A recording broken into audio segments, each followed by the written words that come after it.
በስመ አብ ወወልድ ወመንፈስ ቅዱስ አሐዱ አምላክ አሜን። በስም ስልጣን ሥላሴ አሜን። በድንግል ማርያም ተማኅፀነ ክዘምሪ ሓቢርና እንዘምር።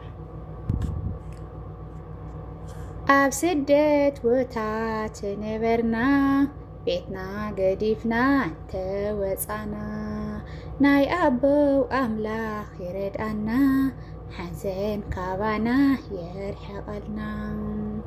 ኣብ ስደት ቦታ ተነበርና ቤትና ገዲፍና ተወፃና ናይ ኣቦው ኣምላኽ ይረድኣና ሓዘን ካባና የርሕቐልና።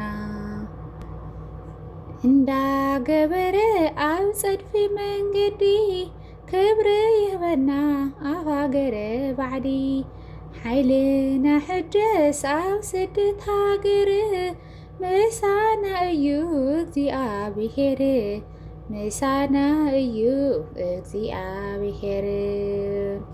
ኣብ ስደት ቦታ ተነበርና ቤትና ገዲፍና ተወፃና ናይ ኣቦው ኣምላኽ ይረድኣና ሓዘን ካባና የርሕቐና።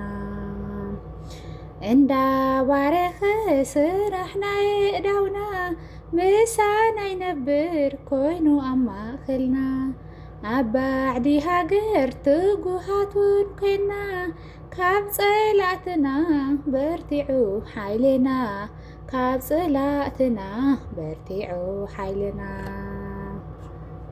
ኣብ ስደት ቦታ ተነበርና ቤትና ገዲፍና ተወፃእና ናይ ኣቦው ኣምላኽ ይረድኣና ሓዘን ካባና የርሕቐልና።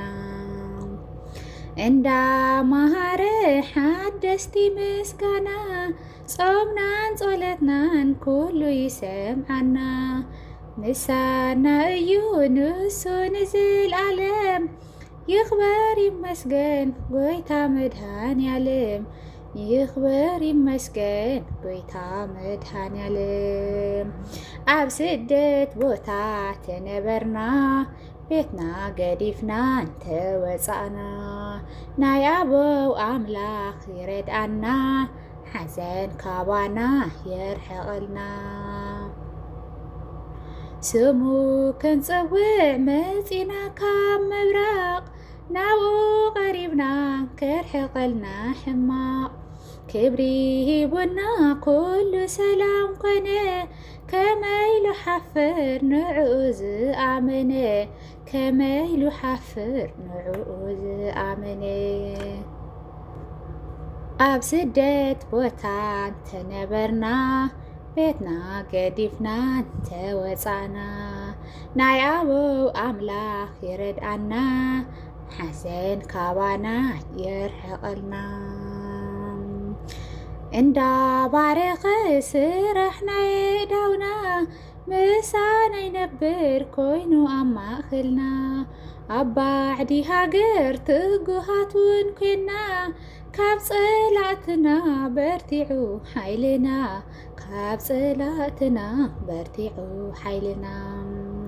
ኣብ ስደት ቦታ ተነበርና ቤትና ገዲፍና ተወፃእና ናይ ኣቦው ኣምላኽ ይረድኣና ሓዘን ካባና የርሕቐልና። ኣብ ስደት ቦታ ተነበርና ቤትና ገዲፍና ተወፃእና ናይ ኣቦው ኣምላኽ ይረድኣና ሓዘን ካባና የርሕቐልና።